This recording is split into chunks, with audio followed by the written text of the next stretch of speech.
A Dieu soit la gloria. Chers frères et sœurs, que la paix et la grâce vous soient multipliées, chers frères et sœurs. Bienvenue dans cet espace de lumière où la parole de Dieu éclaire nos pas et apaise nos cœurs. Aujourd'hui, nous ouvrons ensemble le psaume 9. Un chant de David rempli d'assurance, de reconnaissance et de profonde confiance envers celui qui demeure le refuge éternel. Dans ce psaume, David nous montre que même lorsque l'ennemi se lève, lorsque les situations deviennent menaçantes, et lorsque l'injustice semble triompher, Dieu reste sur son trône, juge équitable. Défenseur des opprimés et abri pour les cœurs brisés. Préparez votre esprit, ouvrez votre cœur, et laissons-nous porter par la sagesse. La force et la consolation que ce psaume 9 veut aujourd'hui déposer dans nos vies. Chers frères et sœurs, ouvrons nos Bibles et lisons ensemble le psaume 9.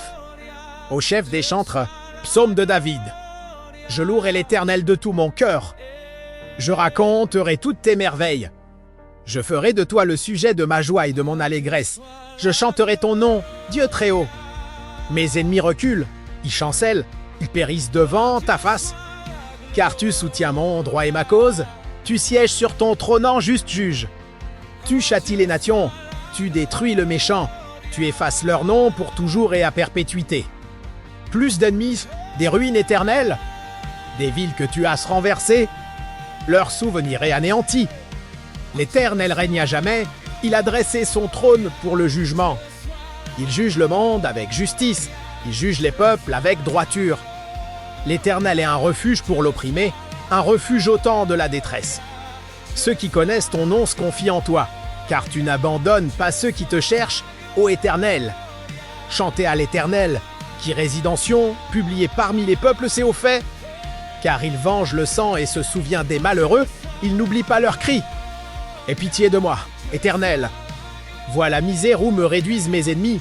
Enlève-moi des portes de la mort, afin que je publie toutes tes louanges. Dans les portes de la fille de Sion, et que je me réjouisse de ton salut. Les nations tombent dans la fosse qu'elles ont faite, leur pied se prend au filet qu'elles ont caché. L'Éternel se montre, il fait justice, il enlace le méchant dans l'ouvre de ses mains. Jeu d'instruments, les méchants se tournent vers le séjour des morts. Toutes les nations qui oublient Dieu, car le malheureux n'est point oublié à jamais. L'espérance des misérables ne périt pas à toujours. Lève-toi, ô Éternel, que l'homme ne triomphe pas. Que les nations soient jugées devant ta face. Frappe-les d'épouvante, ô Éternel, que les peuples sachent qu'ils sont des hommes. Chers frères et sœurs, le psaume 9 commence par ces mots d'une intensité remarquable. Je louerai l'Éternel de tout mon cœur. Je raconterai toutes tes merveilles. David fait ici un choix. Pas une émotion, pas une réaction spontanée, un choix.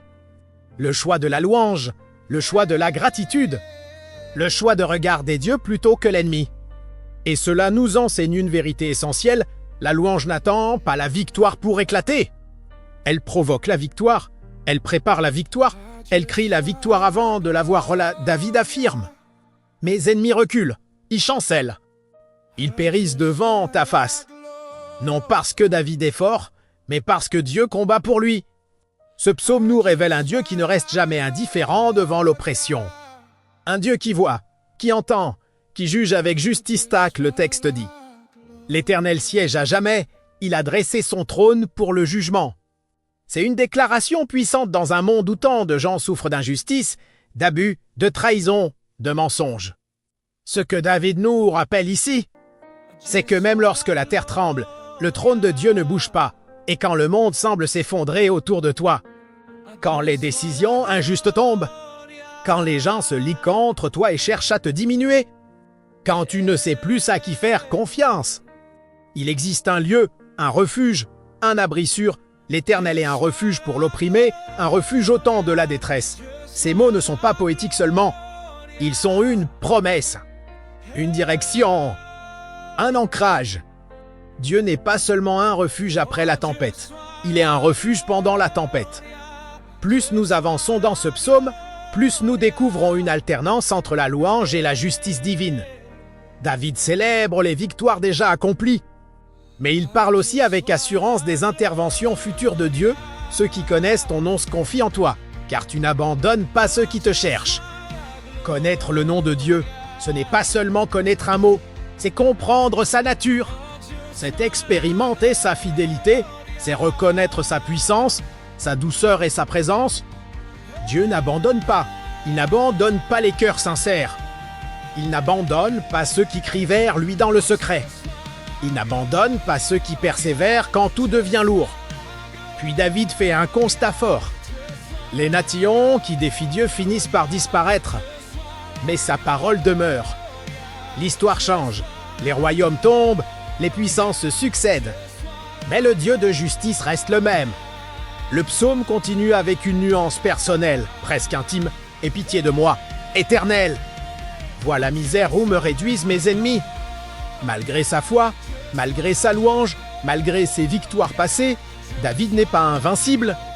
Il est humain, il souffrasse, il tremble parfois. Cela nous rappelle ceci. Même un cœur rempli de foi peut traverser des moments de douleur. Même un adorateur peut pleurer. Même un serviteur fidèle peut sentir le poids de l'adversité.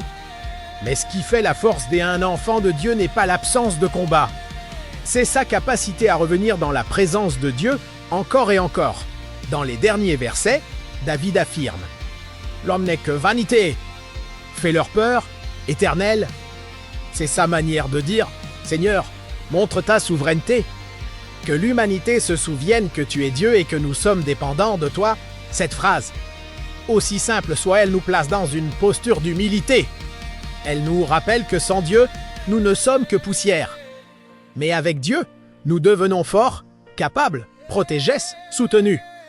Le psaume 9, en somme, était un pont entre la gratitude et la justice, entre la louange et la délivrance, entre la faiblesse humaine et la puissance divine. Et à chaque pas de ce pont, la présence de Dieu nous accompagne.